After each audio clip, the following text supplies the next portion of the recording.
From Washington, this is VOA News.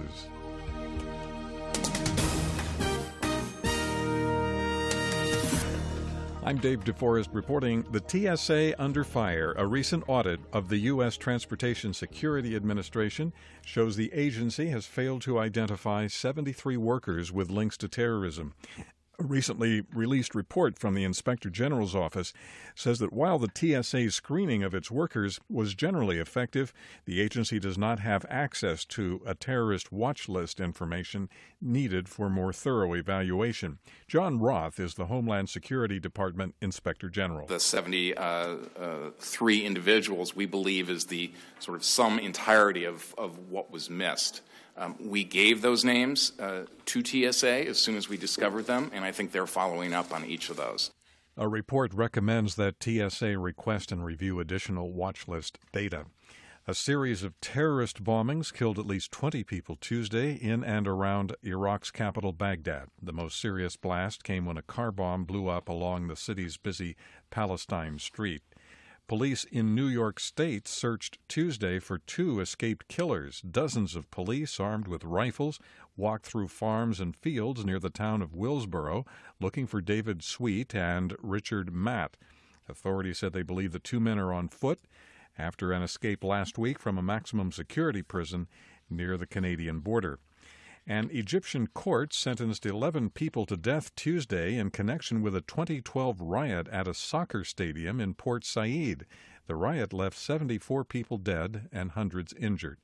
Egypt's worst case of soccer violence began at the end of a match when local fans stormed the field and fought with visiting fans. This is VOA News. African heads of state gathered for this year's African Union Summit in Johannesburg and will discuss conflicts raging in Burundi, South Sudan, Mali, and Nigeria, as well as other states.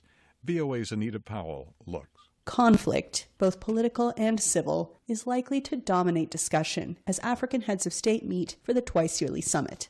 This year, those include political unrest in Burundi as the longtime president attempts to run for a third term, political and ethnic conflict in the new nation of South Sudan, and the ongoing threat of Boko Haram insurgents in Nigeria.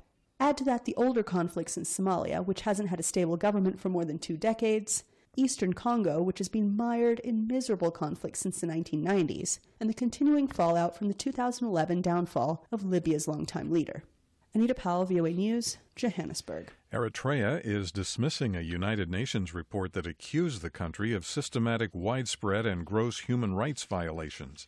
In a statement Tuesday, the Eritrean Ministry of Foreign Affairs said the report is totally unfounded and devoid of all merit. The Standard & Poor's rating agency says cyber attacks are emerging as an increasing risk for companies around the world. An S&P report released Tuesday says global losses may run as high as $400 billion per year. Former Republican Speaker of the U.S. House of Representatives Dennis Hastert pleaded not guilty in federal court Tuesday to charges of violating U.S. banking rules and lying to the FBI.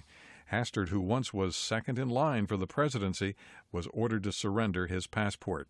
A former Illinois congressman turned Washington lobbyist is accused of withdrawing hundreds of thousands of dollars from his bank account to silence what media reports say is someone Hastert may have sexually molested while a high school teacher and wrestling coach.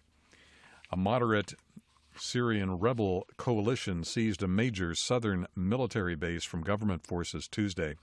The Southern Front Alliance took what is known as the 52nd Brigade Base after a day of what a rebel spokesman calls short and quick but fierce fighting. The Britain-based Syrian Observatory for Human Rights says 20 government soldiers and 14 rebel fighters were killed. Greece has offered a new economic reform plan to its international creditors.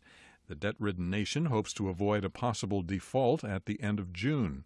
Details of the new plan were not disclosed, but some officials said they focused on revising fiscal targets and new ways to generate revenue. Greece's new leftist government is engaged in a standoff with its creditors over implementing austerity reforms agreed to by earlier Greek governments. I'm Dave DeForest. That's the latest world news from VOA.